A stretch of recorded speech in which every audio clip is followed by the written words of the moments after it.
Nuntut ilmu dan juga tentu harus diamalkan ya. Karena kalau nuntut ilmu rajin sering nggak diamalin, kata Imam Syafi'i seperti seekor keledai mengangkut sekarung buku, ya nggak jadi apa-apa, jadi capek weh. Padahal bukunya kalau dibaca sama orang, sama manusia bisa bikin dia punya kemampuan yang orang lain nggak punya. Kalau kita punya kemampuan kayak gitu, rebutan orang pengen kerja sama kita, pengen urusan sama kita, ya. Tapi karena ini keledai yang bawa, nggak bisa dibaca, ya nggak jadi apa-apa. Keledainya nggak jadi sarjana buktinya.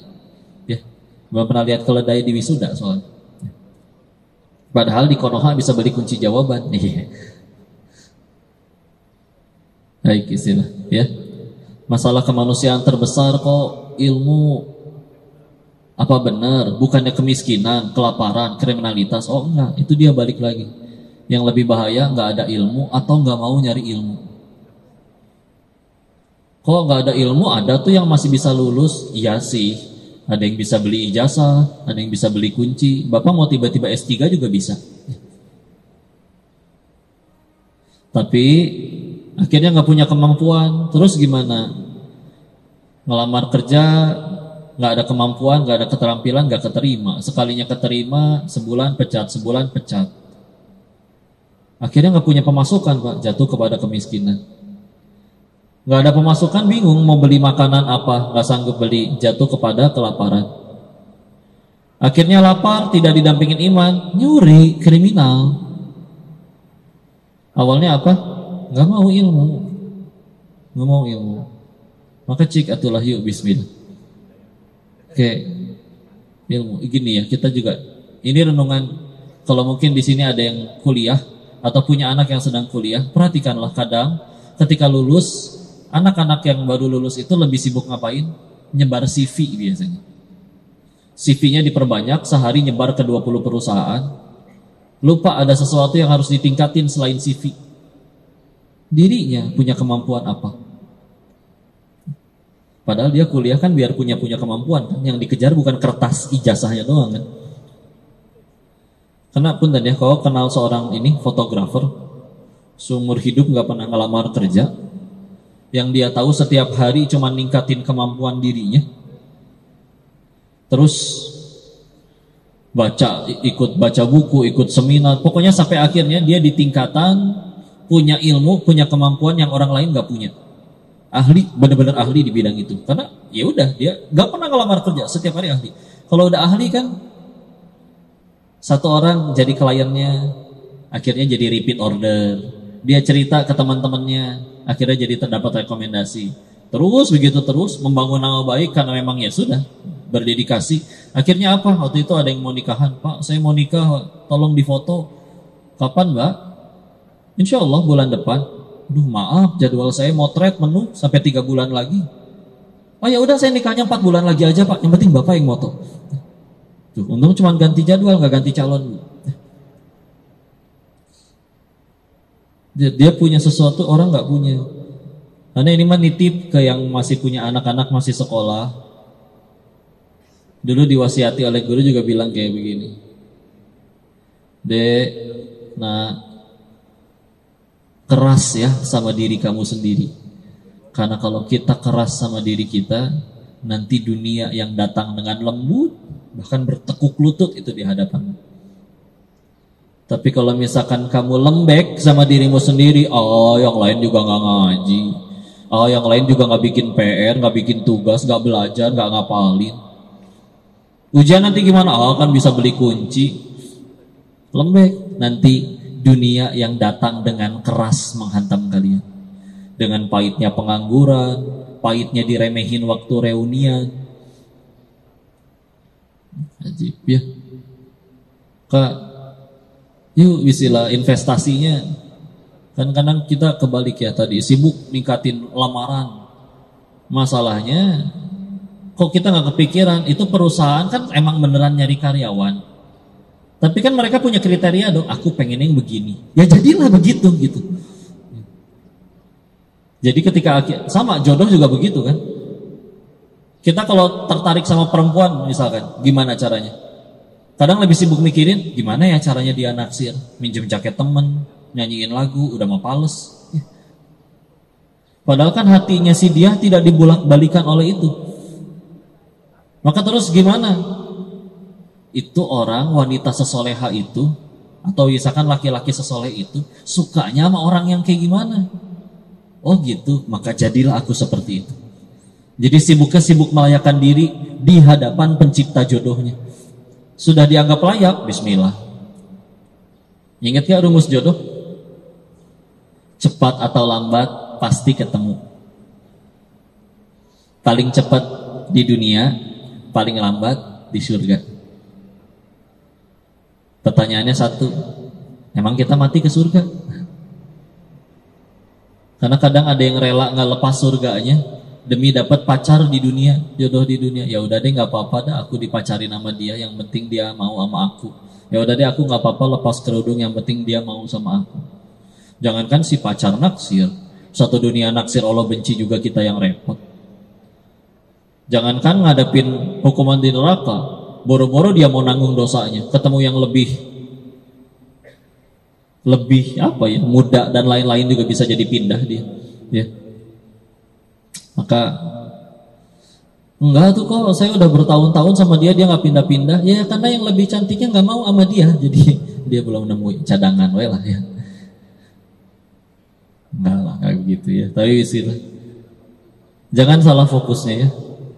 Jangan salah fokusnya. Cepat atau lambat pasti ketemu. Kok gimana yang meninggal masih kecil kena ledakan di Palestina? Ya pasti ke surga berarti. Makanya di surga Allah jodohnya. Pengen apa aja dikasih. Terus tiba-tiba minta, aduh aku pengen ada pasangan yang mendampingiku. Ah, bidadari standby. Ya.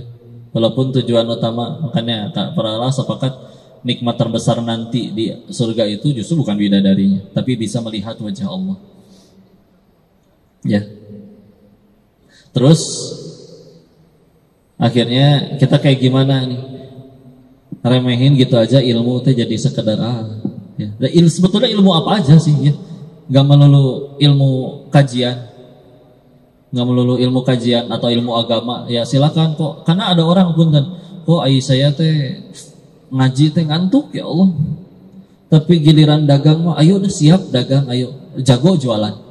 Maka ya udah atuh, bisa jadi dengan kejagoannya dia dagang bisnis, dia dapat uang yang bisa bangun panti, yang mungkin seorang guru PAUD ngajar 30 tahun belum tentu bisa bangun masjid, belum tentu bisa bangun panti. Ya. Maaf, alarmnya bunyi. Alarm Tayunda minum obat gitu. Ya. Maka silakan, kalau dibilang kan sahabat Nabi juga kalau bisa mah pengennya nimbrung sama Nabi 24 jam. Enggak, tuh ada yang disuruh ke medan perang, ada yang disuruh nguasain bisnis. Ya. Jadi silakan mangga ya. Kok gimana ya, kok kalau berarti apa kayak gitu saya harus kajian tiap hari nggak kerja? Enggak, silakan, kamu dokter, sok we dokter mangga. Yang penting yang wajib-wajibnya dijaga, terus gak ngelanggar aturan syariat. Nah emang yang lebih ngaji itu insya Allah memang dia lebih nggak pengen, lebih nggak mau untuk yang ngambil riba dan yang lain-lain karena tahu hukumnya. Tapi ya bismillah, misalkan dia ilmunya saya di dokter kok gimana tuh udah kepalang kuliah, ya udah sok mah nggak terusin. Yang penting jangan dilepas yang wajibnya, terus dijaga juga, jangan melanggar aturan-aturan Allah. Mangga silakan. Ya, asa kejayaan itu alhamdulillah. Jadi cepat atau lambat pasti ketemu kalau jodoh. Atau gini rumusnya, jangan kaya dulu baru sedekah, sedekah dulu Allah jadikan kaya. Jangan tunggu ada imam yang soleh dulu baru jadi soleha, soleha dulu nanti Allah kirimkan yang soleh. Suka tukar kan kita ya. Sekarang Indonesia 1:4 laki dan perempuannya ya. Dan tidak semuanya ingin punya 4. Ada yang pengen punya 4, yang 4-nya gak mau sama dia ya. Dan kalau pernah nemu satu hadis disebutkan bahwa nanti di hari ujung yang mendekati hari kiamat, ada harinya 50 kelahiran, 50 wanita. Jadi ada harinya nanti 1:50 laki-laki 1, 50 perempuan. Coba bayangin, coba. Udah sama perempuannya 50, lelakinya hiji, gak suka sama cewek lagi laki-lakinya. Itu zaman kayak gimana nanti ya saya bayangin. Maka alhamdulillah syarat ke surga gak harus punya jodoh ya. Ya kalau syarat ke surga harus punya jodoh, gimana yang mohon maaf, korban-korban kena ledakan di Palestina, di negara-negara yang konflik terzalimi. Maka itu dia satu ya, bicara tentang ilmu. Karena yarfa'illahu alladhina amanu minkum walladhina utul ilma darajat. Surat 58 Al-Mujadalah ayat 11. Allah angkat tinggi derajat orang yang punya ilmu. Ya udah yuk bismillah. Ilmu apapun mangga. Ilmu apapun. Nanti karena kalau enggak dunia yang datang dengan keras kepada kita, hantam kita. Kalau enggak ada kemampuan. Dengan ada kemampuan itu kan pernah dengar enggak ada orang yang saking ahlinya dia di bidang itu. Jadi orang tuh mohon-mohon ke dia, Pak tolong Pak kerjain Pak, saya enggak mau. Kalau misalkan ahli dekorasi ya, desain interior. Kalau enggak Bapak yang desain saya enggak mau. Bapak minta berapa sih? Saya bayar. Kalau udah benar-benar ahli makan gitu.